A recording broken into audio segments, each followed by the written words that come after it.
On va en parler avec notre invité Éric Coquerel. Bonjour. Vous êtes député de la France Insoumise, président de la commission des finances à l'Assemblée. Vous avez parlé juste après les annonces de François Bayrou de musée des horreurs. Et à mesure que vous entendez les détails de certaines mesures, vous maintenez ces propos? C'est clair, ça le renforce. Et alors là, notamment, cette nouvelle polémique sur l'idée que on monétariserait une semaine de congés payés, la 5e semaine, c'est le recul, en gros, au fur et à mesure sur toutes les conquêtes sociales. Ils ont commencé sur les retraites, là maintenant, c'est les congés payés. Voilà. Le problème en France, c'est que le travail n'est pas assez payé.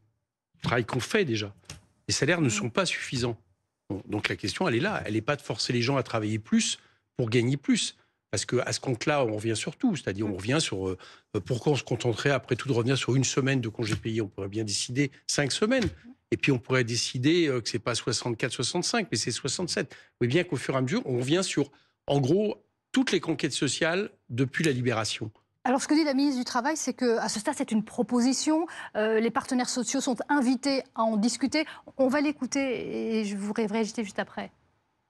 C'est une proposition qui est faite aux partenaires sociaux de négocier, parce que c'est comme ça que le dialogue social qui marche. S'ils veulent l'écarter, ils l'écartent. S'ils veulent en négocier, ils négocient, comme ce qui a été mis sur la table de ce document d'orientation sur les aides, la transparence sur les aides publiques. Donc la ministre, elle nous dit que ce n'est pas du tout une mesure, c'est une proposition aux partenaires sociaux d'en discuter. François Bayrou qu'on a parlé l'autre jour. De même, il a parlé, après le budget, de l'idée de déréguler le marché du travail, de s'attaquer encore un peu plus au code du travail, c'est-à-dire qui protège les salariés, s'attaquer aussi à l'assurance chômage. Donc vous voyez bien que tout ça, c'est à chaque fois, on nous dit après, on n'a peut-être pas voulu dire ça, mais n'empêche, tout est dans la même ligne directrice. C'est également ce qui conduit à s'attaquer aux retraités. On s'attaque aux revenus du travail ou aux revenus qui découlent du travail. Voilà, donc c'est exactement l'inverse de ce qu'il faut faire. Moi, je pense que dans ce pays, c'est pas le travail qui coûte trop cher, c'est le capital qui a un coût trop cher. Voilà, et c'est la politique qui a été menée et qui aujourd'hui nous emmène dans la situation économique mauvaise dans laquelle nous sommes. Mais si on revient sur cette idée donc de pouvoir racheter une semaine, la 5e semaine de congés payés et de se la faire évidemment rémunérer en échange, si c'est sur la base du volontariat que certains salariés souhaitent gagner un peu plus et se disent qu'ils ont trop de vacances. Oui, mais on nous a fait le même coup sur le travail de dimanche d'ailleurs. Mais sur la base du volontariat. Et au nom du volontariat, finalement, on revient sur tout ce qui est, j'allais dire, est du domaine des conquêtes sociales, justement, auquel je tiens. Les salariés ont le droit de s'arrêter, et c'est même bien qu'ils puissent s'arrêter pendant 5 semaines par an. Les salariés devraient pouvoir continuer à partir à la retraite en bonne santé, à un âge suffisamment tôt, etc., etc. Tout ça, au départ, c'est pas des choses qui leur ont été données. C'est des conquêtes qui ont été obtenues. Tout simplement parce que je vous rappelle que sans la force de travail des gens, des salariés, il n'y a pas de richesse dans ce pays. Donc c'est quand même normal qu'en contrepartie, il y ait des avantages. Et là, c'est sur tout ça qu'on va revenir. En plus, économiquement, c'est stupide. Je vais vous dire pourquoi. Parce qu'on est dans un moment où la productivité baisse. C'est la première fois depuis la Ve République. Ça veut dire que les entreprises estiment qu'elles ont déjà trop de gens par rapport à la richesse qu'elles produisent.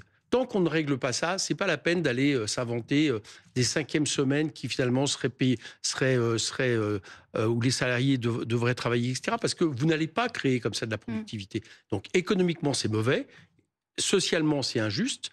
Et puis, j'allais dire que c'est quelque chose qui note finalement ce gouvernement. Ce gouvernement s'attaque au monde du travail.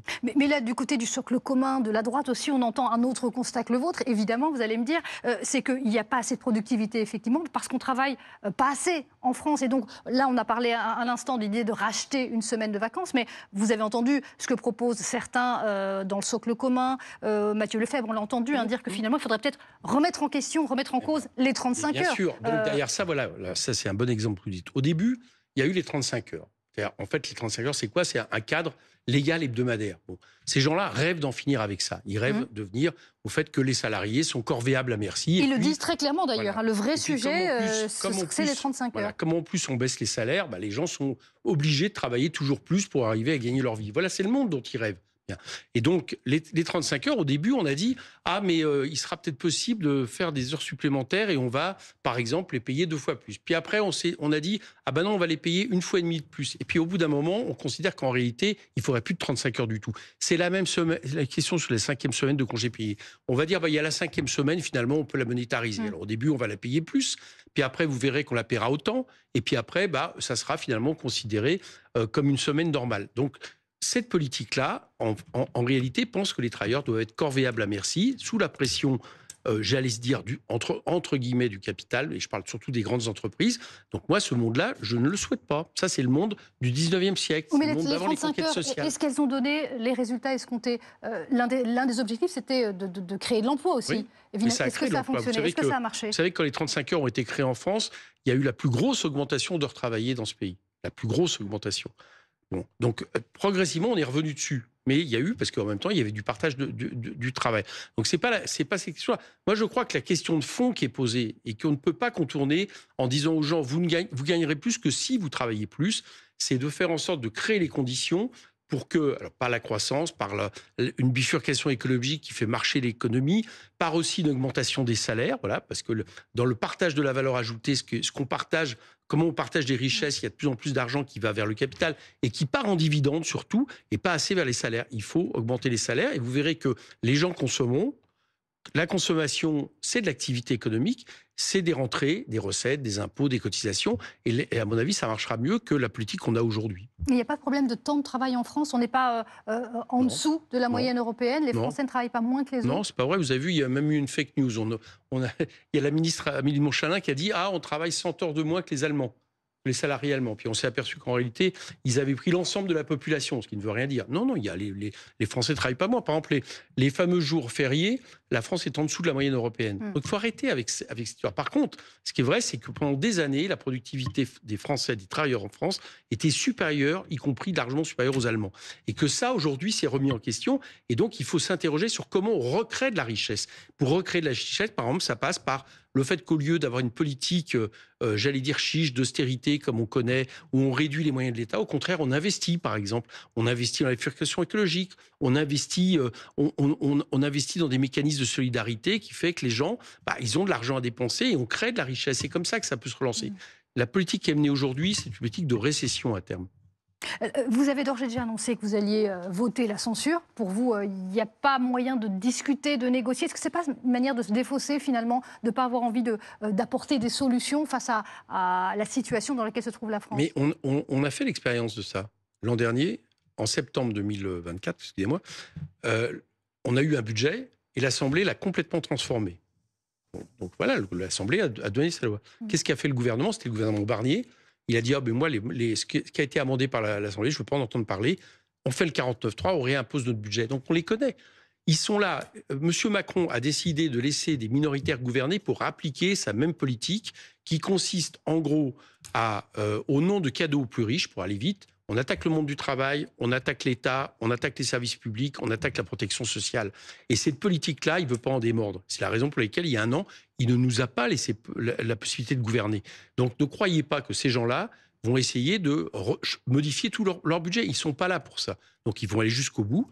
Et nous, en conséquence, on les censurera. Est-ce que vous comprenez que les socialistes, ils pensent autrement? On a entendu François Hollande, notamment, l'ancien président, qui dit on peut améliorer cette copie, on peut obtenir des résultats pour la France, pour les Français. Alors j'ai entendu François Hollande, mais jusqu'à preuve du contraire, il n'est pas le président du groupe socialiste, ni le responsable du PS.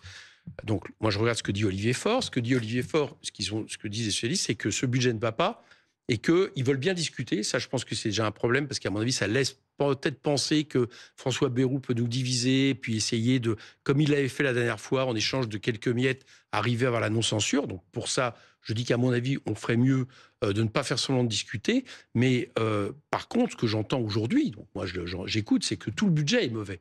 Ils sont pas, le Parti socialiste ne dit pas que ce budget, il est modifiable sur quelques aspects seulement. Il explique qu'il faudrait complètement le remettre sur la table. Ce n'est pas ce que va faire François Bayrou. C'est pour ça que vous verrez que je pense que ça se terminera par une censure. Mais les socialistes, par exemple, qui voudraient obtenir une contribution des plus aisés, des plus fortunés, c'est quelque chose qu'ils pourraient obtenir au terme d'une négociation.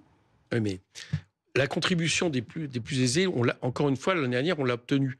À l'Assemblée nationale, on a voté 60 milliards de cotisations des plus aisés. Je rassure tous les gens qui vont payer plus d'impôts cette année, puisqu'ils auront leur barème qui ne remonteront pas. Nous, on ne touchait que les plus riches. Et ils ont tellement accumulé de richesses qu'on permettait à l'État de gagner 60 milliards de recettes en plus. Bon, c'est pas ce qu'ils ont fait. Donc François Bayrou ne va pas. Pour l'instant, ils ont dit on va mettre à peu près 4 milliards, on va taxer les plus riches. C'est-à-dire 10% seulement de l'effort national. Tout le reste, c'est tous les Français qui vont devoir le compenser. Donc je ne pense pas, je ne crois pas une seconde que François Bayrou, par exemple, va appliquer la taxe Zucman. Ils nous ont dit non. On porte la taxe Zucman. Hein. C'est-à-dire 2% sur le patrimoine, ça rapporte 15 milliards d'euros. 2% sur les très très riches, les ultra 100 riches. millions d'euros. Hein, je rassure tous les gens qui nous écoutent, la plupart ne sont pas concernés. 2%, ça rapporte 15 à 20 milliards d'euros. François Bayrou a déjà répondu. Il a dit qu'il en est hors de question. Bon. Donc à partir de là, moi j'entends ce qui se dit. Et je ne pense pas, j'espère en tout cas, c'est pour ça qu'à mon avis, je préférerais qu'ils n'aillent pas discuter avec François Bayrou, je le dis aux socialistes, mais je ne pense pas que cette fois-ci, ils vont accepter quelques miettes comme la dernière fois. Alors les leaders des organisations syndicales se sont réunis cet après-midi. Ils se disent très agacés, très énervés même par certaines des propositions du gouvernement. Ils se donnent rendez-vous le 1er septembre pour discuter d'une éventuelle journée de mobilisation. Vous la souhaitez, cette journée de mobilisation ?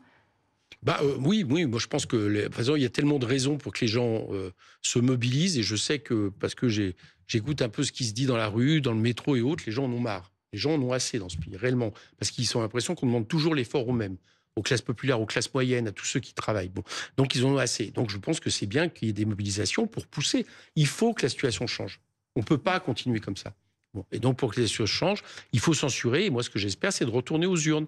Voilà. Le mieux, ça serait qu'ils nous permettent de gouverner. Je ne crois pas que M. Macron va le faire, mais après tout, pourquoi pas? Nous, on est prêt à gouverner. Voilà, on est prêt à être Premier ministre, on est prêt à gouverner ce pays, on a un programme. Il a été majoritaire il y a un an. Si ce n'est pas le cas, je pense qu'il faut retourner aux urnes. Le mieux, ça serait que M. Macron démissionne. Vous ne craignez pas de déstabiliser encore un peu plus la France? On a vu le constat qui a été fait par François Bayrou, la France en très grand danger. Oui, mais vous savez, au nom de la stabilité, on ne peut pas laisser des minoritaires appliquer un programme qui est minoritaire dans le pays. Parce que ça, ce n'est pas démocratique. Et après, ça, c'est l'extrême droite. On a connu dans le passé des expériences pareilles où les gens qui étaient minoritaires sur une politique très inégale ont voulu garder le pouvoir, et on sait comment ça va se terminer. C'est l'Allemagne dans les années 30, c'est exactement le scénario. Il y a plein de très excellents bouquins d'histoire qui sont actuels. Donc ne recommençons pas ces mêmes erreurs. Et en plus de ça, le pays déstabilisé, il est déstabilisé aujourd'hui parce qu'un homme, M. Macron, en juillet dernier, a voulu faire en sorte de laisser le pouvoir aux minoritaires. Ce n'est pas possible de gouverner comme ça. En tout cas, le pays, selon le ministre de l'Intérieur, il est déstabilisé par vous, par la France insoumise. Je voulais vous faire réagir à ce qu'a dit Bruno Retailleau. On a pu le lire notamment dans le Figaro. Le parti, la France insoumise, est la première et la pire des menaces politiques aujourd'hui. Jour après jour, les insoumis franchissent toutes les limites de ce qui est acceptable, comme lorsqu'ils se réjouissent de la libération du terroriste Georges Ibrahim Abdallah en le désignant comme prisonnier politique, en faisant allusion à donc ce militant pro-palestinien libanais qui a été libéré après 40 ans de détention, qui est qualifié de terroriste. Il a été condamné pour des complicités d'assassinat dans l'assassinat de deux diplomates. Vous êtes particulièrement visé. D'ailleurs, vous remarquerez, il n'a pas dit Georges Ibrahim Abdallah, il a dit Ibrahim Abdallah, il a dû se dire que ça faisait plus terroriste.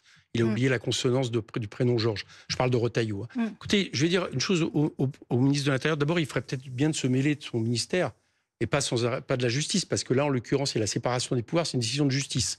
D'accord ? Et la deuxième chose, c'est que quelqu'un qui pense que l'état de droit, on peut finalement s'en passer, je pense que le danger est bien plus important pour le pays qu'une force d'opposition qui est républicaine comme la nôtre. Mais il insistait surtout sur le mot terroriste. Pour lui, Georges Ibrahim Abdallah reste un terroriste, et vous ne le qualifiez pas de terroriste. Georges Ibrahim Abdallah, il vient de passer 41 ans en prison.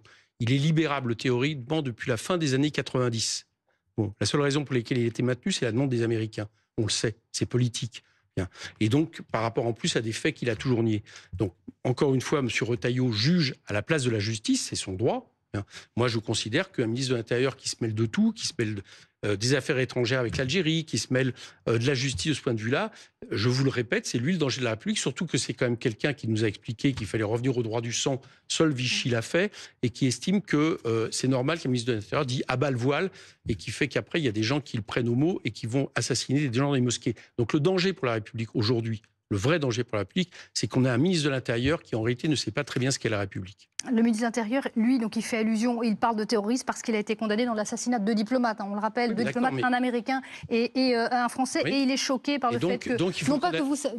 il est choqué par le fait que, de ce que j'ai compris en tous les cas, que vous ne le qualifiez pas de terroriste. Alors déjà, une première chose... Pour vous, c'est pas un terroriste. Une première chose, je vous fais remarquer que la France, à certains moments, par rapport à la cause palestinienne, puisque là, on parle de faits qui ont lieu dans les années 80, qu'il a toujours contesté par ailleurs. Mais la France, dans les années 80, je pense par exemple par rapport à l'OLP, qui a utilisé des moyens qu'on peut éventuellement contester, mais des moyens violents pour lutter pour la cause palestinienne. Je vous fais remarquer que les mêmes après, on a discuté avec eux, on a même été aider Yasser Arafat, rappelez-vous François Mitterrand. Donc arrêtons avec cette appellation, j'allais dire, qui disqualifie par essence des gens qui se mobilisent pour une cause, là en l'occurrence c'est la cause palestinienne, et que je sache aujourd'hui, là au moment où on se parle, l'extrême violence vis-à-vis dans cette région du monde, elle est plutôt due à un État qui pour le coup utilise des moyens de terreur au Liban, à Gaza, etc. Et c'est peut-être plutôt à ça que M. Retailleau devrait s'attacher, plutôt que de penser que quelqu'un qui vient de passer 41 ans en prison aurait dû, parce que c'est fondamentalement ce qu'il pense, y rester toute sa vie. Voilà, ça n'existe pas, c'est pas la condamnation à mort. Donc il s'occupe de son ministère et qu'il arrête de s'occuper des affaires qui ne le concernent pas dans ce pays. Merci beaucoup Éric Coquerel, merci d'avoir accepté notre invitation sur BFM TV.